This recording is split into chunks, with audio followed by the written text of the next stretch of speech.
This channel does not promote any violence, harmful, or illegal activities. All content provided by this channel is meant for an educational and information purpose only. দোলের দিন রক্তাক্ত টিটাগড়, রং খেলার কথা বলে ডেকে নিয়ে গিয়ে কুপিয়ে খুন করা হয় যুবককে। টিটাগড়ের 13 নম্বর ওয়ার্ডের পিকে বিশ্বাস রোডের এই ঘটনা। প্রকাশ্য দীপালোকে ছুরির কোপ আকাশ চৌধুরী নামে এক যুবককে। পুরনো বিবাদের জেরে ব্যক্তিগত আক্রোশেই এই খুন বলে প্রাথমিক অনুমান পুলিশের। ঘটনাস্থলে পৌঁছে টিটাগড় ও খড়দহ থানার পুলিশ ছুটে আসেন ব্যারাকপুর পুলিশ কমিশনারেটের ডিসি সেন্ট্রাল ইন্দ্রবদন ঝা এবং পুলিশ সূত্রে খবর আকাশের হত্যার নেপথ্যে পবন রাজভর, কানাই তিওয়ারি, রাজ তিওয়ারি রয়েছেন বলে জানা গিয়েছে। এই ঘটনায় ইতিমধ্যে পবন রাজভরকে গ্রেপ্তার করেছে পুলিশ। অন্য অভিযুক্তদের খোঁজ চালাচ্ছে পুলিশ। এই ঘটনায় আতঙ্ক ছড়িয়েছে টিটাগড় সংলগ্ন ব্যারাকপুর শিল্পাঞ্চলে।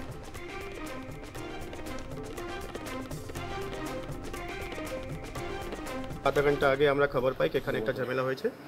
আমরা খড়দা থানার অন্তর্গত ওয়ার্ড নম্বর 13 জয়শ্রী ফার্টিলাইজার আছে এখানে, ওর বাউন্ডারি এলাকার মধ্যেই একটা ঝামেলা হচ্ছে। আমরা খবর পেলাম, সঙ্গে সঙ্গে পুলিশ অ্যাটেন্ড করে ওটা তৎপরতায়। তারপরে আমরা জানতে পারলাম কি দু কিংবা তিনজন মিলে এক লোককে আহত করেছে, ইনজোর্ড আছে, বোধহয় ছুরি মেরেছে, বোধহয়, নট শিওর রাইট নাও। ভিকটিমকে হসপিটালে পাঠানো হলো, ভিকটিম এখন বোধহয় হসপিটালেই আছে। আর সঙ্গে সঙ্গে স্পট থেকে আমরা একজনকে আটক করতে পারলাম। ও থানাতে আছে এখন। আমরা সঙ্গে সঙ্গে কেস করছি, কেস করে তদন্তে নেমে গেছি। বাদ বাকি ক্ষতি আমরা বের করছি কি হলো, ঘটনার পিছনে কি শক্তিকতা কী আছে, কে ইনভলভ আছে, কেন করা হলো, এইসব নিয়ে বাদ বাকি এভিডেন্স আমরা কালেক্ট করে দিচ্ছি। টিটাগড়ে যুবক খুন আর ভাটপাড়াতে রক্তাক্ত যুবক। আর এই ঘটনা প্রসঙ্গে কংগ্রেস মুখপাত্র সৌম্য রায় তিনি ঠিক কি বলেছেন শোনাবো আপনাদেরকে। টিটাগড় সহ উত্তর 24 পরগনা, ব্যারাকপুর, টিটাগড় এই অঞ্চলটা হোলির দিনের কথাটা সম্পূর্ণ ভিন্ন, কিন্তু এই অঞ্চলে অপরাধীদের স্বর্গরাজ্য রূপান্তরিত হয়েছে।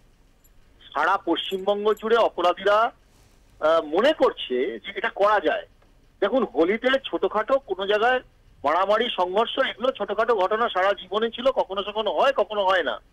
কিন্তু একটা প্রকাশ্য দিবালোকে একজনকে ডেকে নিয়ে কুপিয়ে খুন করা, তার মানে অপরাধীরা কতটা বেশি সক্রিয়, অপরাধীরা কতটা মনে করছে যে তাদের যারা যা খুশি করতে পারে, কত ডেসপারেট, তাদের কোনো প্রশাসনের ভয় নেই, প্রশাসনকে কার্যত বুড়ো আঙ্গুল দিয়ে কেয়ার করে, এক পয়সার মর্যাদা দেয় না প্রশাসনকে।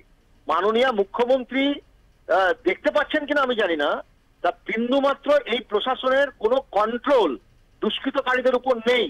দুষ্কৃতকারীরা মনে করে এই রাজ্য সরকারটা তাদেরকে সুরক্ষা দেবে, তাদের রক্ষা করবে, তাই তারা যা খুশি করতে পারে।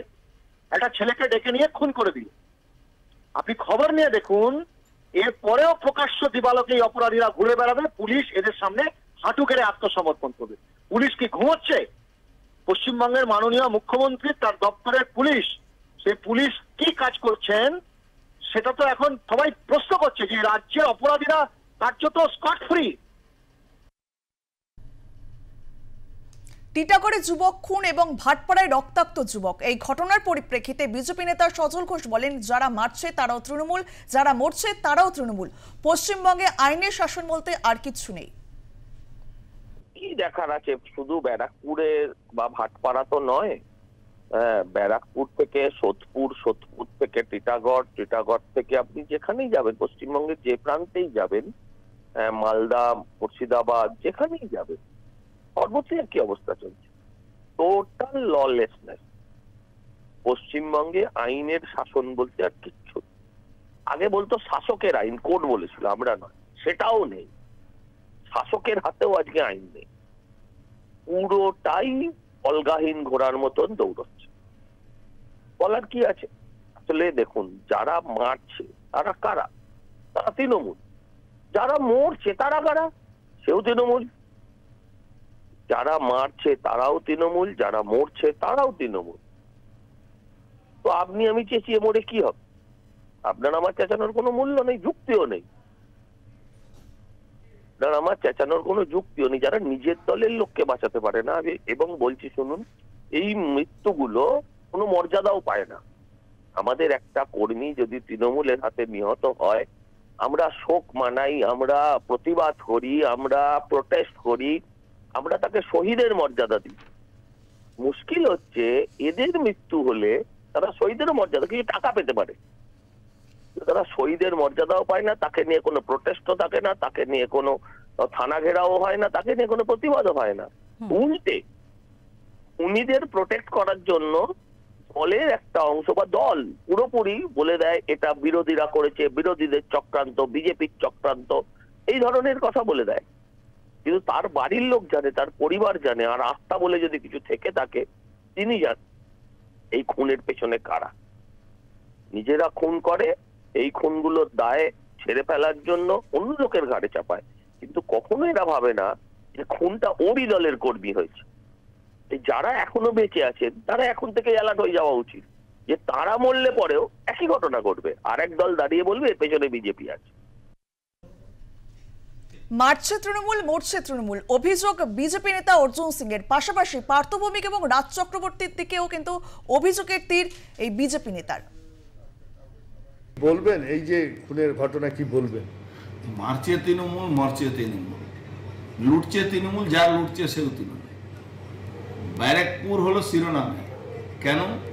এই জায়গাটাকে লাখখোর ক্রিমিনালদেরকে, পার্থ ভৌমিক, রাজ চক্রবর্তীর মতন লোকেরা, মমতা ব্যানার্জির মতন নেত্রী, এই লাখখোর যারা এনডিপিএস খাওয়া আসামি, সিপিএম জামানা হোক বা তৃণমূল জামানা হোক, এদেরকে যে পায়ের তলা আমরা রাখতাম, সেই লোকগুলোকে এরা কাউন্সিলর বানিয়ে দিল।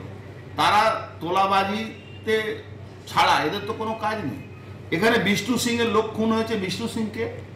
বিষ্ণু সিং এটা তোলাবাজ, এখনো ওর তার শ্বশুর চুল্লু বাটি চালায়, ও ড্রাগস বিক্রি করে, রাষ্ট্রগুরু সুরেন্দ্রনাথ কলেজে, সে আবার আইনটিটিউসি নেতা আছে। আর মেরেছে কে? বিকাশ সিং ইলেকট্রো স্টিলে ঠিকাদারি করে ওখানে যতগুলো ইলিগাল কাজ আছে সব করবে। এই বিকাশ সিং আর এর বিষ্ণু সিং এর লড়াই জয়শ্রী কেমিক্যালে কে ঠিকা নেবে, এর জন্য এই লড়াইটা শুরু হয়েছে। এর মধ্যে রেসারেসিতে খুন হচ্ছে।